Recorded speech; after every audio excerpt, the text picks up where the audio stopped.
नमस्कार आदाब, मैं अजीम तांबोली, आप देख रहे वाईएसआर न्यूज़। हाल ही में मीरा भाईंदर शहर के महाराष्ट्र नवनिर्माण सेना ने एक ऐसे स्कैंडल को बाहर निकाला, स्कैम बोला जाएगा इसको। एग्रीमेंट, जो रेंटल का एग्रीमेंट होता है, वो किस तरह से धोखाधड़ी नागरिकों के साथ में किया जाती है, जो भाड़ोतरी होते हैं उनके साथ में किस तरह की धोखाधड़ी होती है, उसका खुलासा करते हैं आज यहाँ पे महाराष्ट्र नवनिर्माण सेना के मीरा भाईंदर शहर के पदाधिकारी है सचिन पोपले।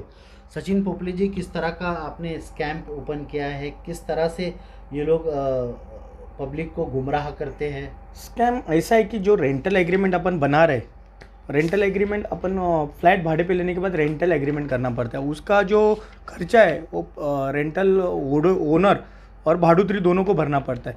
जैसे कि अभी आपको मैं दिखाता हूँ कि जो लीगल एग्रीमेंट बना जाता है तो उसमें क्या है। अभी आप देखेंगे तो जैसे यहाँ पे स्कैनर है, स्कैनर वो गवर्नमेंट से आता है। ये ऑनलाइन भरने के बाद है ना, वो 2 दिन 3 दिन एग्रीमेंट को लगता है, उसके बाद स्कैन होकर वापस रिटर्न आता है, क्योंकि चलन वेरीफाई होता है। चलन वेरीफाई होने के बाद अपना आईजीआर साइट पे अपन ये टोकन नंबर डालेंगे ना। टोकन नंबर डालने के बाद ये जो चलन है वो ओपन होता है। ओपन होने के बाद आपको दिखता है कि बाबा ये पैसा गवर्नमेंट के अकाउंट में गया है। अभी ये मैं दूसरा आपको दिखा रहा जो फ्रॉड कर रहे हैं मीरा भाईंदर शहर में। जो रजिस्ट्रेशन का जिस गवर्नमेंट ने जिनको ये दिया है, अधिकृत रजिस्ट्रेशन दिया है, उनको रजिस्ट्रेशन करते तो यहाँ पे देखेंगे तो स्कैनर कोड नहीं है, बारकोड कोड रहता है, वो नहीं है। उसके बाद जो ये नंबर डालने के बाद आईजीआर साइट पे अगर आप ये नंबर डालते हो तो ये एग्रीमेंट ओपन ही नहीं होएगा, क्योंकि इसका रजिस्ट्रेशन फ़ी भरा है 1000 रुपये और इसका स्टैम्प ड्यूटी फ़ी है 804 रुपये। बराबर, ये 804 है। मतलब इसका एग्रीमेंट क्यों बनता है? जो रेंट है, अभी इसमें आप देखोगे तो 28,600 रेंट है सर, और इसका डिपॉजिट है वो आप देखोगे तो 75,000 है। उसको प्लस करने के बाद 11 महीने का पूरा भाड़ा देख किया जाता है, उसके 0.25% ये स्टैम्प ड्यूटी आती है। तो इसमें स्टैम्प ड्यूटी आई थी 804 रुपये। 804 आने के बाद इसने वो स्टैम्प ड्यूटी भी नहीं भरी, रजिस्ट्रेशन भी नहीं भरा। और ये जो पेपर आप चेक करोगे ये पूरा फ्रॉड पेपर है। ये एडिट किया जाता है, उनके पास कंप्यूटर में बैठ के वो एडिट करते हैं। तो इसका 1000 रुपये, ये 804, और वो जो सर्विस चार्ज लेते हैं, किसका 600 रहता है, कोई 700 लेता है, जिसका काम है वो हिसाब से वो सर्विस चार्ज रहते हैं। मतलब लगभग 2500 रुपये एक एग्रीमेंट में वो लोग फ्रॉड करते हैं। ये एग्रीमेंट ओरिजिनल कौन सा है और डुप्लीकेट कौन सा है, कैसे जानकारी मिलेगी? तो इसमें मैंने आपको ये एग्रीमेंट में दिखा है कि ये बारकोड है। ये बारकोड कहाँ से आता है? जो गवर्नमेंट का जो स्कैन होके आता है एग्रीमेंट, क्योंकि ये ऑनलाइन रहता है। आपका आधार थंब उसके वजह से एग्रीमेंट बनता है और वो जाता है डायरेक्ट साइट पे अपलोड होता है। वो साइट पे अपलोड होने के बाद वहाँ पे एक रजिस्टर बैठा रहता है जो ऑनलाइन के, तो वो उनका थंब डाल के वो पेपर चेक करके रिटर्न भेजता है, तो वो गवर्नमेंट साइट के ऊपर अपलोड होता है। लेकिन ये फ्रॉड पेपर है, इसके ऊपर बारकोड भी नहीं है। आप देखेंगे तो इसके ऊपर बारकोड नहीं है। क्या गवर्नमेंट की साइट का क्या नाम है? आईजीआर साइट है, आईजीआर शॉर्ट फॉर्म में आईजीआर बोलते हैं उसको। वो आईजीआर आप डालोगे गूगल पे तो आईजीआर का साइट दिखेगा। साइट के ऊपर आपको चलन नंबर, मतलब MH07 जो चलन नंबर रहेगा, ये इतना डिजिट का नंबर है, एक 14 डिजिट का नंबर है। वो डालने के बाद आपको है ना वो चलन ओपन होता है। अगर ये डॉक्यूमेंट फ्रॉड है तो चलन ओपन ही नहीं होएगा। अगर चलन, समझ लो चलन का नंबर ही गलत रहा तो समझ जाना है कि ये फ्रॉड है। जी जी जी। ये कितने सालों से चल रहा है? 2-2.5 साल से मीरा भाईंदर शहर में अभी 10 से 11 या 9 या 11 के बीच में एजेंट दिए हुए हैं गवर्नमेंट ने।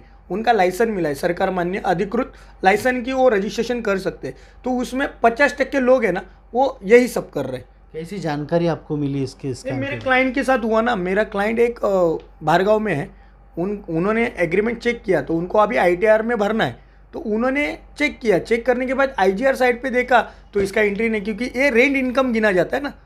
आप फ्लैट भाड़े पे देते हो वो भी इनकम में जोड़ा जाता है। ITR में दिखाना पड़ता है कि बाबा मुझे ये फ्लैट से, फलाना फ्लैट से मुझे 28,600 इनकम आ रही है, और गवर्नमेंट को उसके ऊपर टैक्स भी पे करना है ना उनको। तो गवर्नमेंट को ITR में दिखाना है। उसके लिए उन्होंने चेक किया कि इसका अपन स्टैम्प ड्यूटी भरे तो वो माइनस करते हैं ना सब, वो ITR में जो CA वो करता है। तो उनके ध्यान में आया तो उन्होंने मुझे बताया। फिर मैंने इंक्वायरी चालू किया तो मेरे जानकारी में ये आया कि इसमें बारकोड नहीं है, पहली बात तो। और उसके बाद मैंने ये आईजीआर साइट पे जाके चलन डाला। ये चलन डालने के बाद है ना उसके ऊपर मुझे कुछ भी नहीं दिखा दिया। अभी मैं आपको दिखाता हूँ कि गवर्नमेंट के आईजीआर साइट में डालने के बाद है ना क्या दिखता है वो भी दिखाता हूँ आपको। मेरे पास फ़ोटो है, मैंने सब निकाल के रखे हैं क्योंकि आपको भी समझना चाहिए। अभी आप ये देखो कि ये आईजीआर साइड पे है ना, मैंने जाके ये नंबर डाला था, ये एग्रीमेंट का नंबर है, ये एग्रीमेंट का नंबर। तो इसमें आपको क्या दिया, डिपेक्टेड, मतलब गवर्नमेंट ने ये पैसा अकाउंट में ले चुका है, उसके लिए लाल स्टैम्प मार के आया है। ये देखो आप, लाल स्टैम्प दिखेगा आपको।